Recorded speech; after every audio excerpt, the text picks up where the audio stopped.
The shuttle breach alarm screamed through the diplomatic vessel before anyone could react. Empress Valthara of the Kryn Dominion felt her primary guards slam protective shields around her, their movements precise even as the hull groaned and atmosphere vented into space. Through the chaos, she caught one impossible detail. A human child no more than 5 cycles old had somehow triggered the emergency seal that saved them all. The guards didn't lower their weapons, but their aim shifted from the breach to the small figure standing near the control panel. "Nobody taught you that," Guard Prime Zelthos said, his voice carrying no accusation, only fact. The child looked up at him with eyes too steady for someone so young. "My dad showed me once.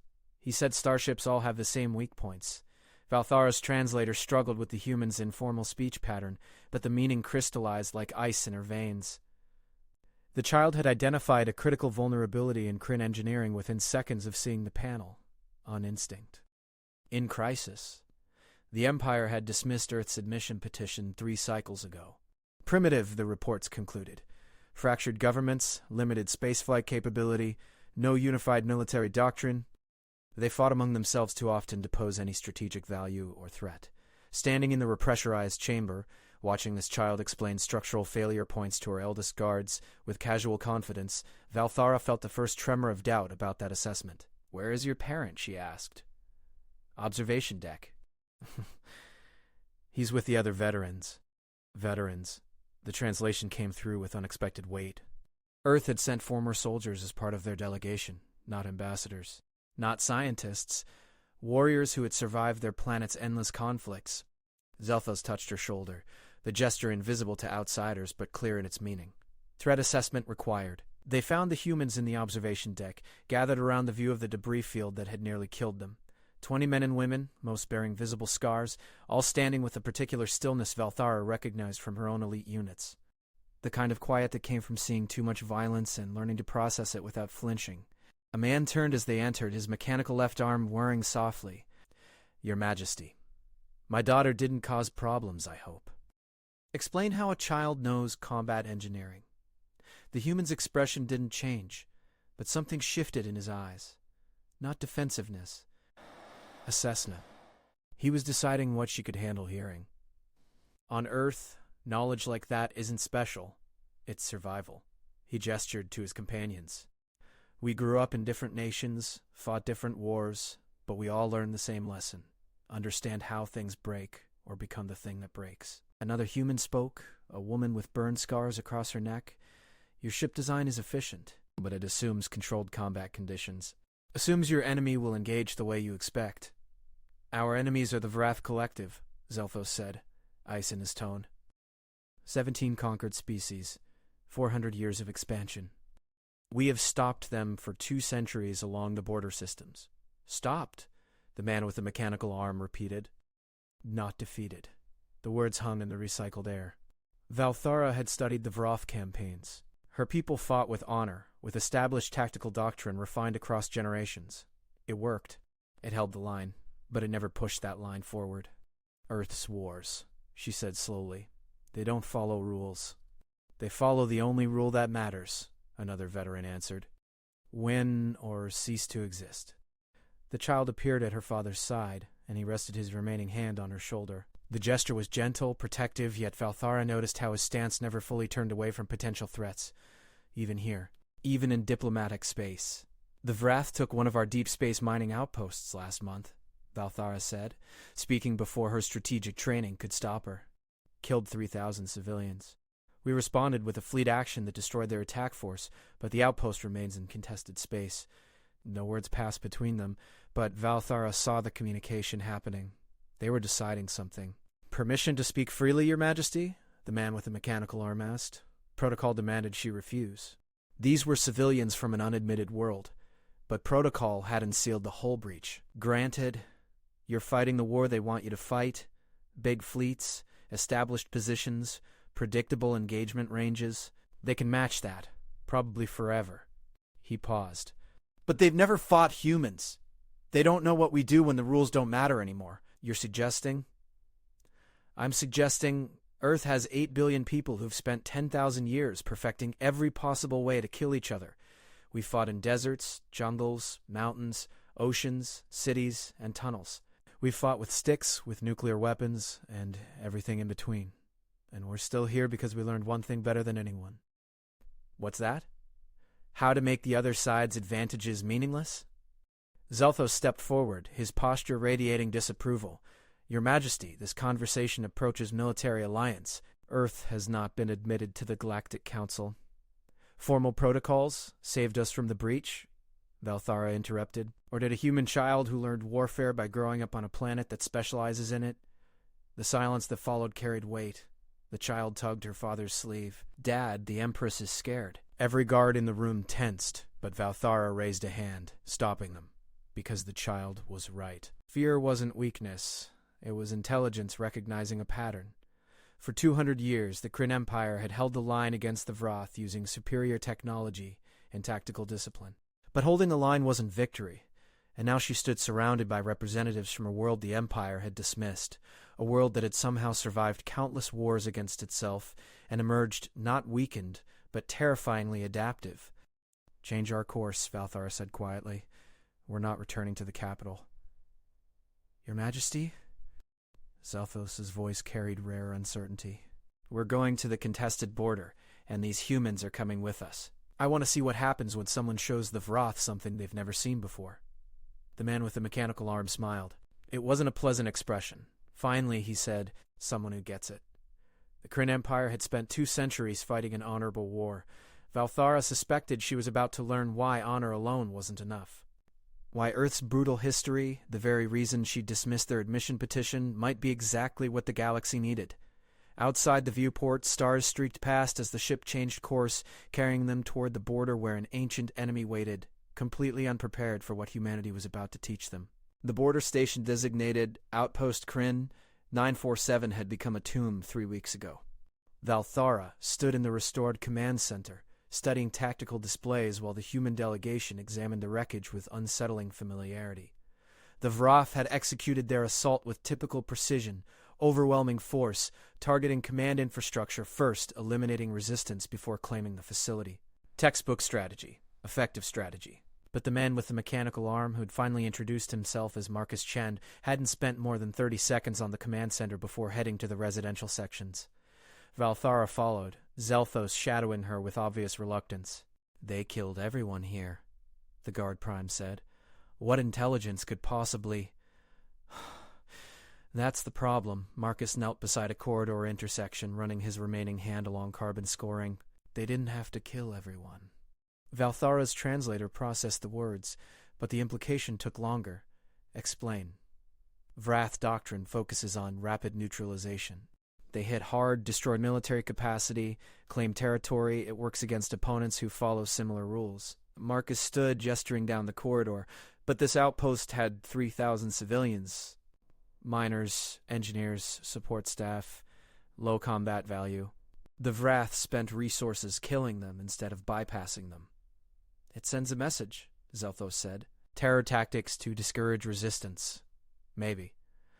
Marcus moved deeper into the residential area, the other veterans spreading out with practiced efficiency. Or maybe they don't know what else to do. Another human, the woman with burn scars who'd introduced herself as Captain Sarah Okonkwo, called out from across corridor, found the evacuation staging area, sealed doors, full atmosphere. They were gathered here when the Vroth breached. Emergency supplies remained untouched. The civilians had followed procedure, gathered in the designated safe zone, and died there when the Vroth simply cut through the walls. Your protocols assume a delay between military defeat and civilian processing, Marcus said quietly. Time for evacuation, surrender negotiation, something. The Vrath don't give you that time. We know this. Zelthos' voice carried frustration. We've adapted our defensive strategies, hardened civilian areas, faster evacuation procedures, distributed command structures, all defensive. Sarah cut him off, her tone professional but firm. You're still reacting to what they do instead of making them react to you. We do not employ terror tactics or target civilian populations or abandon the principles that separate us from conquerors. The tension crystallized into something dangerous. Valthara watched the humans carefully, noting how none of them had reacted to Zelthos' outburst. They simply waited, letting his anger dissipate into the recycled air. Marcus spoke first, his voice carrying no heat. Either do we. Not anymore. most of Earth's nations signed conventions centuries ago, established rules of war, protection for civilians and prisoners. We follow those rules. Then what are you suggesting? Valthara asked. That following rules doesn't mean fighting predictably. He pulled up a holographic display, highlighting the outpost's position. The Vroth took this facility because it was valuable and vulnerable. Standard calculation. But they're holding it with a garrison force because they expect your next move to be a fleet action attempting to reclaim it. You have different intelligence? I have different experience. Marcus expanded the display, showing the debris field surrounding the outpost. On Earth, we fought wars, where both sides had similar technology, similar training, similar resources. The ones who won weren't always the strongest. They were the ones who made the other side's assumptions lethal. Sarah pulled up additional tactical data. The Vroth garrison is running standard defense protocols. Shields calibrated for ship-to-ship combat, sensor arrays watching for fleet movements, heavy weapons positioned to interdict approach vectors. They're expecting the war they know. Give them a different war, another veteran added, a man missing his right eye who went by Rodriguez. Small force insertion, civilian disguise protocols, infrastructure sabotage instead of direct assault. They won't see it coming because it's not how you fight. Zelthos moved between Valthara and the humans, his body language screaming objection. Such tactics are beneath the Empire. We announce our military actions, engage in honorable combat, accept surrender when offered. What you're describing is assassination, sabotage, deception, asymmetric warfare, Marcus corrected. And yes, on Earth, we use it when conventional approaches fail. Not because we're dishonorable, but because we're practical. The Empress will not authorize, I will hear them out. Valthara's words stopped Zelthos mid-sentence. We've held the line for 200 years, Guard Prime. Held. Not advanced. Perhaps it's time to consider why. The silence that followed carried the weight of heresy. The Kryn Empire had built its reputation on honorable warfare, on transparent tactics and established protocols. It was what separated them from conquerors like the Vrath. But it was also what kept the Vrath conquering. Marcus seemed to sense her internal struggle. Your Majesty, we're not suggesting you become like them. We're suggesting you stop letting them dictate how you respond. On Earth, we have a saying, the enemy gets a vote. They're voting for the kind of war you've been fighting. Vote for something different. Show me, Valthara said. What followed was 6 hours of tactical planning unlike anything in Kryn military history. The humans worked with disturbing efficiency, proposing infiltration routes, sabotage targets, and extraction procedures with the casual expertise of people who'd done this countless times before. They incorporated Kryn technology, adapted their tactics to alien physiology, and addressed every objection with practical solutions. Zelthos grew quieter as the planning progressed, his disapproval shifting from vocal to something harder to read. Finally, Sarah summarized the proposal. 12-person team, mixed human and Kryn. We insert via debris field approach, disguised as a salvage operation. The Vrath won't engage civilian vessels unless they approach restricted zones. Once inside their sensor perimeter, we dock with a damaged hull section, breach internally, and proceed to primary power distribution. And then? Valthara asked. We don't destroy it, we corrupt it. Marcus pulled up schematics showing cascading system failures. The Vrath rely on centralized power management.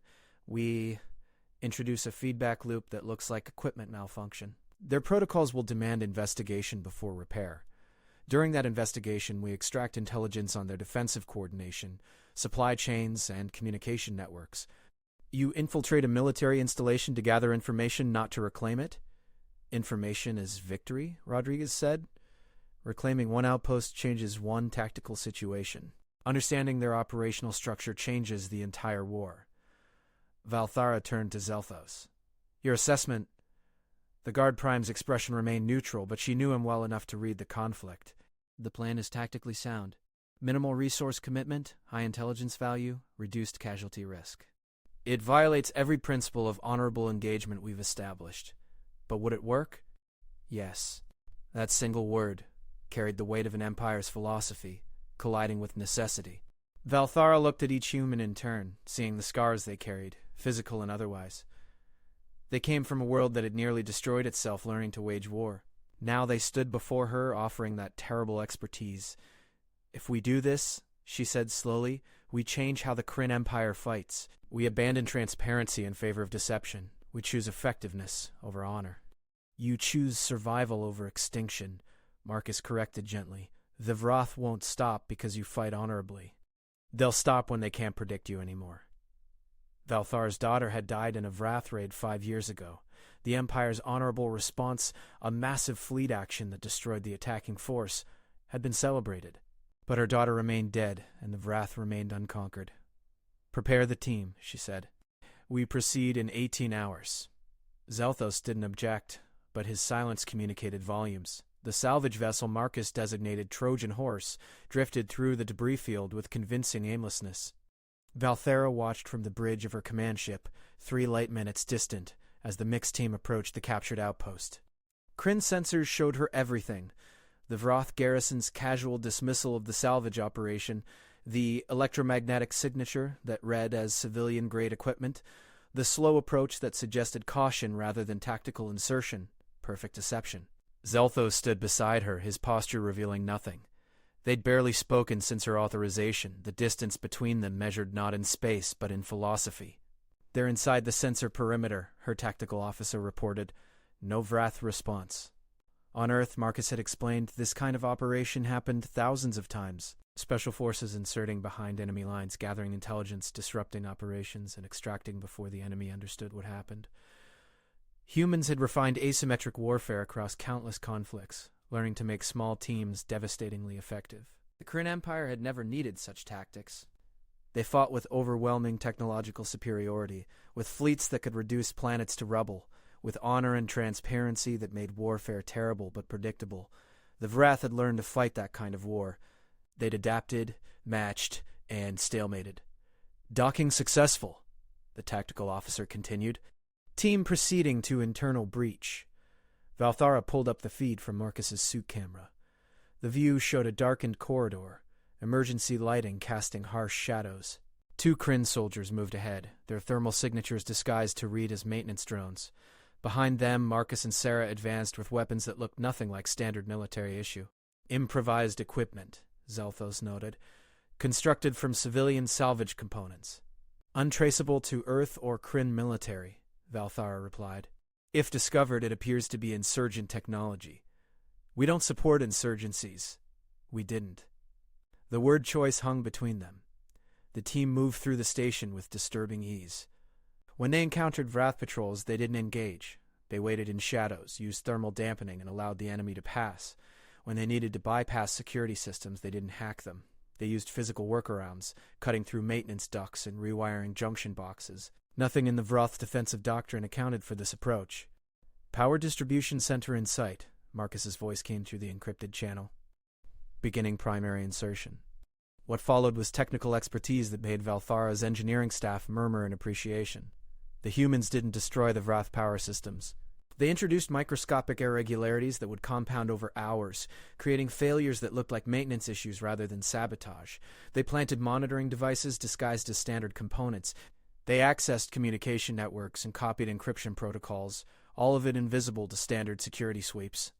They've done this before, Zelthos said quietly. Many times. Yes, Your Majesty. If we embrace these tactics, we become what we've always opposed. The Vrath conquer through deception and overwhelming force. We've maintained the moral high ground by fighting honorably, transparently. Valthara watched the feed as the team completed their mission and began extraction. Not a single shot fired. Not a single alarm triggered. The Vrath garrison remained completely unaware that their installation had been compromised. The moral high ground, she said slowly, hasn't stopped the Vrath from killing 3,000 civilians in this outpost alone. It hasn't prevented them from conquering 17 species. It hasn't brought my daughter back. So we abandon our principles. We adapt them. She turned to face her oldest friend. The humans fight according to rules they established. Protection of civilians, treatment of prisoners, proportional response. But they don't let those rules make them victims. They find ways to win that don't require them to become monsters. The difference seems narrow. The difference is everything. Valthara gestured to the tactical display. Marcus could have sabotaged that power system to cause catastrophic failure, killed every Vrath in the station. Instead, he chose an approach that gains intelligence without unnecessary death. That's not abandoning principles. That's applying them intelligently. Extraction successful, the tactical officer reported. Team returning to rally point. The salvage vessel began its slow drift away from the outpost, its electromagnetic signature unchanged, its civilian disguise perfect. The Vrath garrison never even knew to look. 18 hours later, they understood what the humans had accomplished. The intelligence gathered from the outpost revealed something the Kryn Empire had never suspected. The Vrath collective wasn't unified. 3 distinct factions operated with competing agendas, their cooperation enforced through a complex system of resource sharing and mutual defense pacts. The garrison forces rotated based on political allegiance rather than military efficiency. Supply chains followed diplomatic channels instead of tactical necessity. The Vrath appeared monolithic because the Kryn Empire had never looked beneath the surface. Marcus presented the analysis to Valthara's command staff with the efficiency of someone who'd done this before. They're strong when they face a unified threat, but introduce unpredictability, hit different factions asymmetrically, disrupt their resource-sharing patterns. They'll start competing instead of cooperating. You're suggesting we turn them against each other, Valthara's strategic coordinator said. Political manipulation rather than military defeat. I'm suggesting we fight smart instead of just fighting hard. Zelthos remained silent during the briefing, but Valthara noticed him studying the intelligence data with increasing intensity. Finally, he spoke, if we implement this strategy, we'll need to restructure our entire military doctrine. Train special operations units, develop intelligence networks, coordinate deception operations across multiple theaters. He paused. We'll need teachers who understand asymmetric warfare. Marcus met his gaze. Earth has 8 billion potential instructors. Some of us have spent our entire lives learning how to fight impossible wars. And winning them? Zelthos asked. And surviving them, Sarah corrected, which is sometimes the same thing. Valthara watched the exchange, seeing the moment her guard prime's resistance transformed into something else. Not acceptance, not approval, but recognition. The Galactic Council rejected Earth's admission petition, Zelthos said. Deemed you too violent, too fractured, too unpredictable. They were half right. Zelthos' expression shifted into something that might have been respect. You are unpredictable, and that may save us all. 3 months later, the Vrath Collective's border expansion stalled for the first time in 40 years. Not because they lost fleet engagements. The Kryn Empire continued fighting those conventionally, maintaining their honorable approach to direct warfare. But between those fleet actions, something new happened. Supply convoys disappeared without distress calls. Garrison commanders reported equipment malfunctions that investigation teams couldn't explain. Communication networks experienced inexplicable corruption. Intelligence suggested rival Vrath factions were sabotaging each other, though no evidence supported the accusation. The Vrath didn't know they were fighting humans. They thought they were fighting themselves. Valthara reviewed the operational reports with grim satisfaction. 12 Kryn-human hybrid teams operated across the border zone now, each trained in Earth's asymmetric warfare doctrine. They didn't engage in terrorism or target civilians. They simply made the Vrath's assumptions lethal, their predictability a weakness, their unified front a carefully maintained illusion that Earth-trained operatives steadily dismantled. Marcus had returned to Earth 2 weeks ago, leading a delegation that the Galactic Council would hear in formal session. This time, the Kryn Empire supported their admission. Vocally, other species watched nervously. Valthara understood their concern. Humanity represented something the galaxy had never encountered, a species that had survived 10,000 years of warfare against itself and emerged not weakened but terrifyingly adaptive. Every conflict, every weapon, every tactical innovation had been tested against opponents who understood the same principles, forcing constant evolution. The Vrath Collective had conquered 17 species by being more advanced, more organized, more ruthless. But they'd never fought an enemy that specialized in making advantages meaningless.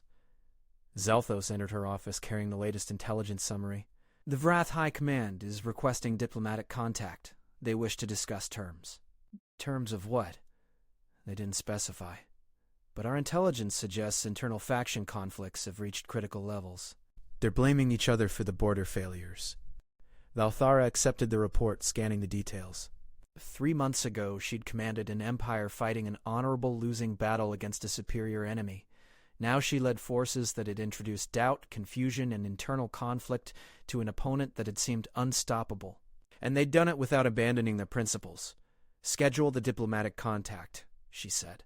Full transparency. We'll negotiate openly, honorably, while our hybrid teams continue operations.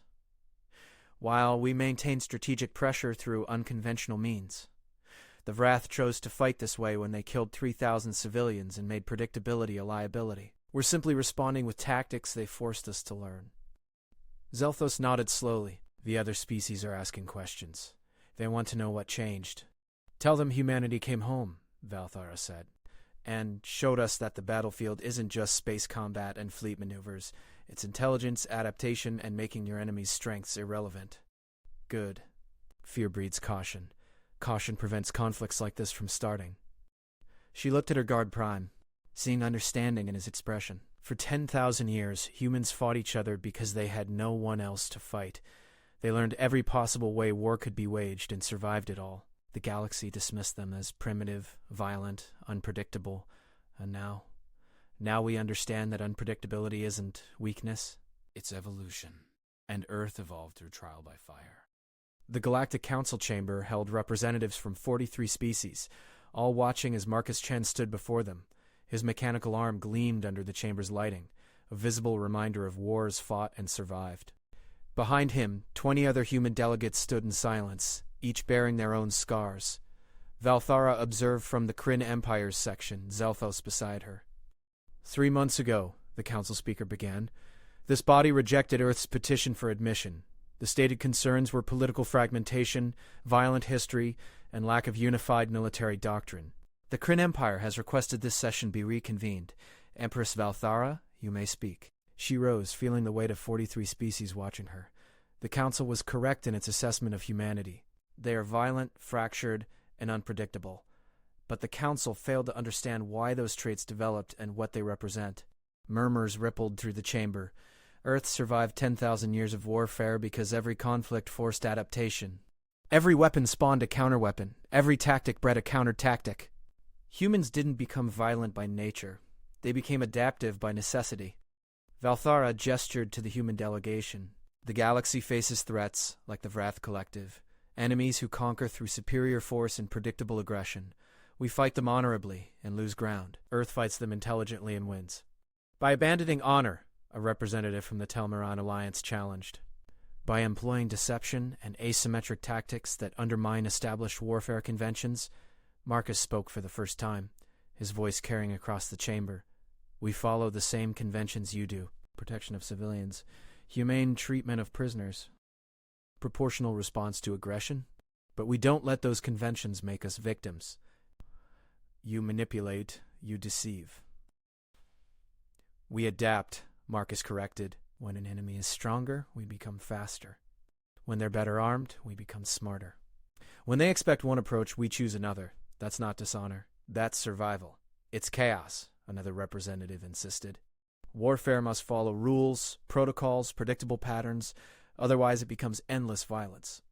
Sarah stepped forward, the burn scars on her neck visible in the chamber's light. Respectfully, endless violence is what we're trying to prevent. Earth's history is brutal because we learned what happens when conflicts escalate without limits. We established rules, conventions, and protocols. But we also learned that following rules doesn't mean fighting predictably. The Wrath Collective has requested diplomatic contact, Valthar added. For the first time in 200 years, they're seeking negotiation instead of conquest. They achieved this change not through fleet defeat, but through operational uncertainty. They no longer trust their own factions because they can't predict where or how resistance will emerge. You introduced doubt, the speaker said slowly. We introduced complexity, Marcus replied. The Wrath succeeded by being monolithic, predictable, overwhelming. We showed them that complexity defeats simple superiority, not through violence, but through making their assumptions lethal. The chamber fell silent. Rodriguez spoke next, his missing eye a stark reminder of personal cost. Every human in this delegation has fought in Earth's wars. We've seen what happens when nations believe violence solves problems. We've lost friends, family, and parts of ourselves to that belief. And we're here to tell you that humanity doesn't want galactic conflict. We want to prevent it. By teaching asymmetric warfare, a representative challenged. By teaching adaptation, Rodriguez corrected. The Wrath conquered 17 species because those species fought conventionally and predictably. Earth survived 10,000 years of warfare because we learned to fight every possible way and counter every possible threat. That knowledge doesn't promote violence. It prevents it by making aggression unprofitable. Valthara watched the council representatives process this argument. She'd made the same journey from rejection to understanding, watched her own assumptions collapse when a human child saved her ship by recognizing vulnerabilities her own engineers had missed. Earth's admission to the Galactic Council represents a choice, she said. We can continue fighting honorable wars that we slowly lose, maintaining our principles while species fall to aggressive conquerors, or we can learn from a civilization that spent 10,000 years discovering every possible way to wage and survive conflict. You're asking us to become warriors, the speaker said. We're asking you to become intelligent about warfare, Marcus replied. Honor and effectiveness aren't opposites. Transparency and tactical surprise aren't contradictory. Earth follows the same moral principles you do. We just apply them without letting our enemies dictate how we respond. The speaker looked at the human delegation with an expression Valthara couldn't quite read. Earth was rejected because we feared your violent nature. Now the Kryn Empire suggests we should embrace what we feared. No, Zelthos said, speaking for the first time. His voice carried across the chamber with quiet authority. We suggest you understand what you feared. Humanity's violence isn't random or chaotic.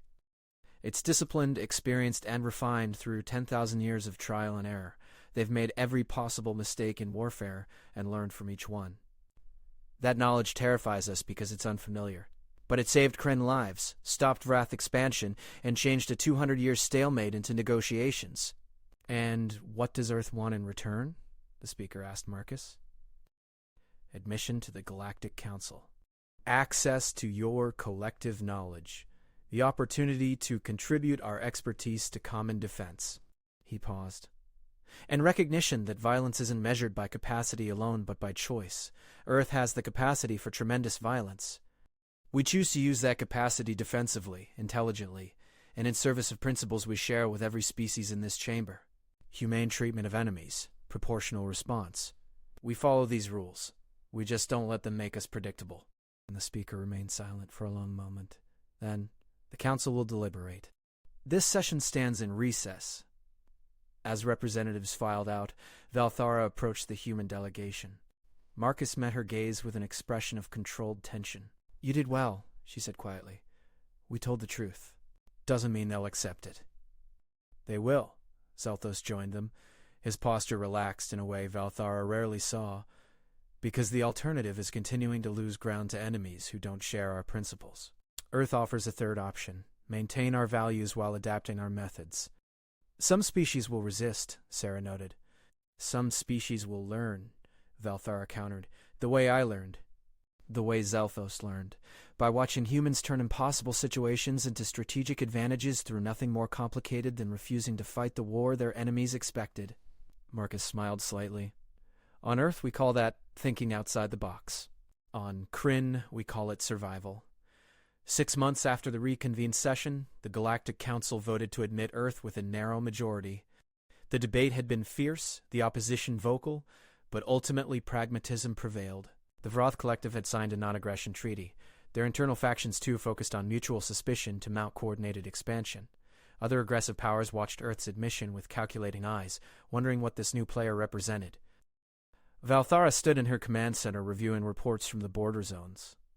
Kryn-human hybrid teams had become permanent fixtures, training more operators, refining tactics, and establishing an intelligence network that spanned the Empire. The military resistance she'd anticipated never materialized. Soldiers who'd fought the Wrath for decades recognized effectiveness when they saw it. Her personal terminal chimed with an incoming transmission. Marcus's face appeared, broadcasting from Earth. Your Majesty, I hope I'm not interrupting. Never. What can I do for Earth's new council representative? Actually, I was calling to ask what you needed. We're establishing permanent diplomatic and military liaison offices. The Council wants Earth to share expertise in asymmetric warfare, intelligence operations, and adaptive tactics. But we want to make sure we're helping, not imposing. Valthara considered the question. 6 months ago, she'd commanded an empire fighting an honorable losing battle. Now she led forces that had fundamentally changed how galactic warfare operated. Not through violence, but through unpredictability. I need you to keep doing what you've done since that shuttle breach, she said. Teach us to see the vulnerabilities we've missed. Show us how to make our enemies' advantages meaningless. Help us understand that following rules doesn't mean fighting predictably. That's a lot of trust. That child who saved my ship, how is she? Marcus smiled. Growing up, learning. Preparing for a galaxy that's finally ready to understand that humanity's violence wasn't our weakness. It was our education. Your Majesty, Earth spent 10,000 years fighting itself because we had no external enemies. We perfected warfare in every possible environment against every possible opponent using every possible method. It was brutal, wasteful, and nearly destroyed us. But it also taught us something the galaxy never learned. What's that? That the side with superior technology doesn't always win. The side that follows established doctrine doesn't always win. Marcus's expression turned serious. The side that adapts faster than their enemy can predict wins. Always, Valthara thought about her daughter, dead in a Vrath raid that followed predictable patterns. She thought about 3,000 civilians killed because the Kryn Empire fought honorably instead of effectively. She thought about 200 years of stalemate that humanity had ended in 3 months. The galaxy underestimated Earth, she said quietly. Everyone does. They see our fractured governments, our violent history, our lack of unified doctrine, and assume we're weak. They don't understand that our fragmentation forced adaptation, our violence taught discipline, our lack of doctrine created flexibility. And when they finally understand, some will embrace it. Some will fear it. Marcus met her eyes through the transmission. But they'll all respect it, because the battlefield came home to Earth 10,000 years ago, and we learned how to win it not through superior strength, but through superior adaptation. The Vrath learned that lesson. That's the first step toward respecting it. Valthar's terminal showed incoming reports from across the Empire. Supply lines stabilized, border zones secured, diplomatic channels with former enemies opening. All of it traceable to one fundamental change: the introduction of human unpredictability into galactic warfare. Marcus, what happens when other aggressive powers study what you did? When they try to copy Earth's tactics, they'll fail. His confidence wasn't arrogance, just fact. Because asymmetric warfare isn't a tactic you copy. It's a philosophy you live. Earth didn't develop these methods in a laboratory or strategy session. We developed them across 10,000 years of necessity, refining them through conflicts where failure meant extinction. Every human alive carries that inherited expertise. You can teach the methods, but not the mindset. Then teach both. That's the plan. But Your Majesty, understand what you're asking. Training your forces in Earth's warfare philosophy means accepting that warfare isn't honorable or dishonorable. It's effective or ineffective. It means choosing victory over validation, results over reputation. I made that choice 6 months ago when I authorized your first operation, and the galaxy is safer for it. Marcus gestured to something off-screen. I need to go. Council session in an hour. But Valthara, thank you for seeing what Earth could offer when everyone else saw only what we'd survived. The transmission ended, leaving Valthara alone with her thoughts. Zelthos entered without announcement, carrying the latest operational summaries. Thought you'd want these. She accepted the reports, scanning the highlights. 17 new hybrid teams activated. Intelligence networks expanding into neutral zones. Diplomatic overtures from 3 species who'd voted against Earth's admission now quietly requesting tactical consultation. The galaxy's learning, Zelthos observed. Learning what? That humanity spent 10,000 years fighting the hardest possible war, the war against itself. And they survived not by being stronger or more advanced, but by being impossibly adaptive. He paused. We spent 200 years fighting the Vrath with superior technology and honorable tactics. 3 months with human unpredictability accomplished what 2 centuries of conventional warfare couldn't. Some would say we compromised our principles. Some would be wrong. Zelthos met her gaze directly. We maintained every principle we value: protection of civilians, humane treatment of enemies, proportional response. We simply stopped letting those principles make us predictable. That's not compromise. That's intelligence. Valthara looked at her oldest friend, seeing the transformation that had occurred over 6 months. From rigid adherence to doctrine toward pragmatic application of principles. From resistance to adaptation toward recognition that survival required evolution. The child? She said suddenly. Marcus's daughter? When she sealed that hull breach, she didn't follow protocol. She acted on knowledge that conventional training wouldn't have given her. Knowledge her father shared because he understood that survival sometimes requires breaking rules. No, Valthara shook her head. Knowledge her father shared because he understood that following rules doesn't mean fighting predictably. She saved us by recognizing patterns we'd missed, exploiting weaknesses we'd accepted, and acting when protocol demanded hesitation. Very human. Very necessary. Valthara pulled up the strategic display showing the border zones. Green indicators marked secured positions. Yellow showed areas under observation. No red warnings blinked. For the first time in 200 years, the Vrath border held completely stable. The galaxy underestimated Earth until the alien queen saw the battlefield come home. Zelthos said quietly. Ironic title for a human report, considering you're the queen who saw it. Not ironic. Accurate. Valthara studied the peaceful display, remembering what it had cost to achieve. Humanity brought their battlefield home to us, showed us that warfare isn't measured by the size of your fleet or the strength of your weapons, but by your capacity to make your enemy's assumptions lethal. They learned that lesson through 10,000 years of conflict, and they're teaching it to us in months. And when the galaxy fully understands what Earth represents, Valthara thought about Marcus's words, about adaptation and unpredictability. She thought about her daughter, about 3,000 civilians, about 200 years of honorable losing. When the galaxy fully understands what Earth represents, she said slowly, they'll realize that humanity's greatest weapon isn't their technology or their tactics or their experience. It's their absolute refusal to let anyone dictate how they fight, how they survive, or how they win. That terrifies some species. It should inspire all of them. Valthara turned from the display, because the alternative is what we had before. Honorable stalemate while aggressive powers slowly conquer the galaxy. Earth showed us a third option. Not abandoning our principles, but applying them intelligently. Not becoming violent, but understanding violence well enough to make it unprofitable for our enemies. Zelthos nodded slowly. The Vrath requested another diplomatic session. They want to discuss permanent border recognition. Schedule it, full transparency, honorable negotiation, established protocols, while our hybrid teams maintain operational presence, while we maintain the capacity to respond unpredictably if they violate the treaty. The Vrath respect strength, but they fear uncertainty. We give them both. Honorable negotiation backed by the absolute knowledge that aggression will be met with responses they can't predict or counter. Very human approach. Very effective approach. Valthara gathered the operational reports. Contact Earth's liaison office. I want to discuss expanding the training program.